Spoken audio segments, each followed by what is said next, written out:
अस्सलाम वालेकुम व्यूअर्स, मैं हूँ Sitara Nayab and welcome to my channel mothers guide. आज की वीडियो हार्मोन्स के बारे में है। हमारे पाकिस्तान में बहुत सी औरतों को ये पता ही नहीं होता कि उनके अंदर हार्मोन्स का बैलेंस खराब है या सही है। उनको काफी प्रॉब्लम्स का सामना करना पड़ रहा होता है। फॉर एग्जाम्पल, उनको वेट लॉस हो रहा होता है, उनके बाल गिर रहे होते हैं, उनके चेहरे पर ज्यादा बाल आ रहे होते हैं, या उनकी भूख खत्म हो रही होती है। इसके अलावा भी और बहुत सी ऐसी चीजें हैं जो औरतें फेस कर रही होती हैं, जैसे कि मखसूस ऑर्गन्स में ड्राइनेस का एहसास और मेंसेस का आगे पीछे हो जाना। तो ये सब चीजें हार्मोन से रिलेटेड होती हैं। आज की वीडियो में इसके बारे में हम आपको वो तमाम नॉलेज देंगे जो आपके लिए यूजफुल होंगी इंशाल्लाह। लेकिन सबसे पहले हम ये बताएंगे कि हार्मोन्स होते क्या हैं। हार्मोन्स बेसिकली केमिकल्स हैं जो बॉडी को ये बताते हैं कि उन्होंने क्या काम करना है और क्या नहीं करना, और ये ब्लड के जरिए आपके जिस्म के मुख्तलिफ ऑर्गन्स तक जाते हैं, स्किन तक जाते हैं, मसल्स पे जाते हैं और टिश्यूज तक जाते हैं, और उनको ये पैगाम देते हैं कि आपने ये काम ऐसे करना है या नहीं करना। साइंटिस्ट ने अभी तक 50 से ज्यादा हार्मोन्स दरियाफ्त कर लिए हैं जो इंसान की बॉडी में मौजूद होते हैं। ब्रॉड टर्म में अगर हम कहें तो हार्मोन्स आपके जिस्म पर बुरी तरह अपने असरात छोड़ सकते हैं। कुछ हार्मोन्स अगर कम मिकदार में भी जिस्म चेंज हो जाए तो उनका असर आपके जिस्म पर ज्यादा होता है और आपको उसके लिए ट्रीटमेंट लेनी पड़ती है। लेकिन कुछ हार्मोन्स ऐसे होते हैं जिनमें अगर कमी या ज्यादती आ भी जाए तो आपको ट्रीटमेंट तो नहीं लेनी पड़ती, लेकिन आपके जिस्म में मामूली सा लाइफस्टाइल चेंज हो जाता है या लाइफ की क्वालिटी थोड़ी सी चेंज हो जाती है। इन चीजों में शामिल है मेटाबॉलिज्म, यानी कि आपकी खुराक का हजम होना, होम्योस्टेसिस, ग्रोथ और डेवलपमेंट, जिनसी अमाल, रिप्रोडक्शन यानी कि बच्चों का पैदा होना, आपके सोने और जागने की साइकिल यानी कि कितनी देर आपको सोना होता है और कितनी देर जागना होता है, आपके मूड के बारे में भी ये हार्मोन्स डिटरमिन करते हैं। हार्मोन का बैलेंस क्या होता है और उसका इम्बैलेंस क्या होता है। हर एक प्रोसेस को करने के लिए एक मुनासिब मिकदार में हार्मोन रिक्वायर्ड होता है। अगर उस मुनासिब मिकदार से हार्मोन कम या ज्यादा बन रहे हो तो ये इम्बैलेंस्ड हार्मोनल लेवल कहलाता है, या इसको हार्मोन रिलेटेड कंडीशंस भी कहा जा सकता है। कुछ हार्मोन्स का जो इम्बैलेंस है वो वक्ती भी हो सकता है, किसी बीमारी की वजह से या किसी खास फिजिकल एक्टिविटी की वजह से, लेकिन कुछ परमानेंट होते हैं जिसके लिए आपको फिर प्रॉपर ट्रीटमेंट करानी पड़ती है। वो क्या कंडीशंस होती हैं जो ये हार्मोन्स का इम्बैलेंस कर देती हैं? जैसे कि आपको बताया है कि बहुत सारे मिकदार में हार्मोन्स जिस्म में पाए जाते हैं और उनकी खास मिकदार आपके जिस्म के मुख्तलिफ फंक्शंस को करने के लिए चाहिए होती है।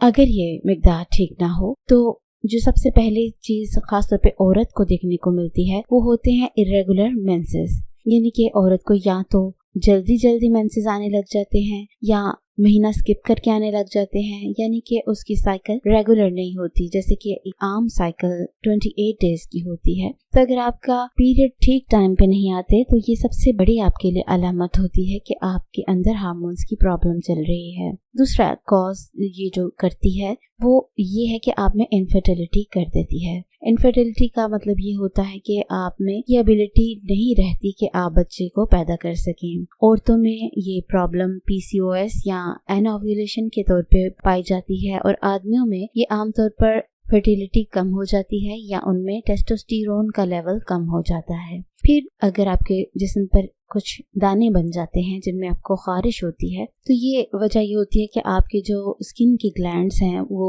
बहुत ज्यादा ऑयल प्रोड्यूस कर रहे हैं या जरूरत से कम कर रहे हैं, जिन्होंने आपके पोर्स को क्लॉग्ड कर दिया है, यानी कि उनको बंद कर दिया है, जिसकी वजह से आपकी स्किन के ऊपर दाने बनना शुरू हो जाते हैं। अगर आपको अननेसेसरी दाने बन रहे हैं तो इसका मतलब है कि आप में हार्मोन का मसला हो चुका है। कुछ दाने एडल्टहुड से रिलेटेड होते हैं, यानी कि जब आप बालिग होते हैं तो उस वक्त आपके जिस्म पे दाने अपेयर होते हैं। कुछ औरतों में ये प्रेगनेंसी में भी होते हैं और कुछ औरतों में ये मेनोपॉज में होते हैं। इसके अलावा उन लोगों में भी हो जाते हैं जो टेस्टोस्टेरोन की थेरेपी करा रहे होते हैं। फिर डायबिटीज हो जाती है लोगों को अगर उनके हार्मोन ठीक से काम ना करें। डायबिटीज की भी काफी किस्में होती हैं। इसमें ऐसा होता है कि जिस्म में मुनासिब मिकदार में इंसुलिन का जो हार्मोन है वो नहीं बनता, या अगर बनता है तो खून के जरिए प्रॉपर बॉडी तक सप्लाई नहीं होता। तो इसमें डिफरेंट टाइप्स शामिल हैं, जैसे कि डायबिटीज टाइप 1, टाइप 2 या गेस्टेशनल डायबिटीज। थायराइड डिजीज भी इसी तरह का हार्मोन का नतीजा है कि अगर आपके जिस्म में हार्मोन की कमी या ज्यादती है तो आपको उससे दो तरह का थायराइड प्रॉब्लम हो सकता है, जैसे कि हाइपोथायराइडिज्म या हाइपरथायराइडिज्म। थायराइड के बारे में अभी रिसेंटली मैंने एक डिटेल्ड वीडियो बनाई है, आप उसको देख सकते हैं,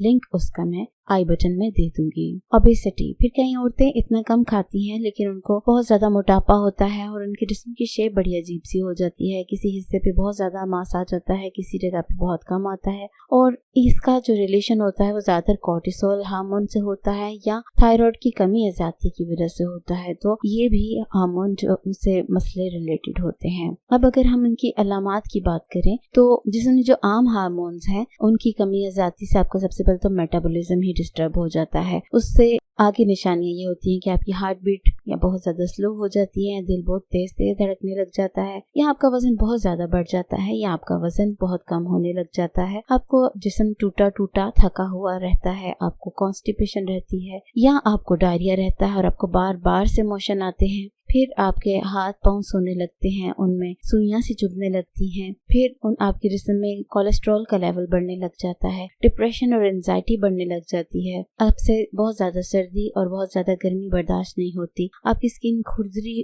खुश्क और बाल आपके बहुत कम होने लग जाते हैं, आपका जो स्किन है वो बहुत ज्यादा वार्म, मॉइस्ट और थिन हो जाती है। इसके अलावा जिसमें अनइवन मास डिस्ट्रीब्यूट हो जाता है, जैसे कि किसी जगह पे ज्यादा मोटापा हो जाता है, किसी जगह पे कम हो जाता है। फिर आपके आर्म पेट यानी बगलों से आपका जो स्किन का कलर है वो डार्क हो जाता है और इसका असर आमतौर पे आपकी गर्दन की बैक पे भी नजर आता है। फिर आपकी स्किन पे मोल यानी कि टैग बनना शुरू हो जाते हैं और इसको आम जुबान में हम मोके कहते हैं। तो ये आपकी स्किन पे बनना शुरू हो जाते हैं। फिर आपको बहुत ज्यादा प्यास लगने लगती है या आपको बहुत ज्यादा यूरिन आने लगता है। ये आम हार्मोन्स की बारे में बात हो रही थी। अब अगर हम सेक्स रिलेटेड हार्मोन्स की बात करें तो औरतों में जैसे कि आप जानती हैं कि एस्ट्रोजन और प्रोजेस्टेरोन की एक मुनासिब मिकदार होना जरूरी है, और अगर जो प्रेगनेंसी को लेकर बात करें तो प्रेगनेंसी तो पूरी ही इन दो हार्मोन्स के ऊपर डिपेंडेंट होती है। इसलिए अगर इनकी मिकदार कम या ज्यादा हो तो ये डायरेक्ट आपके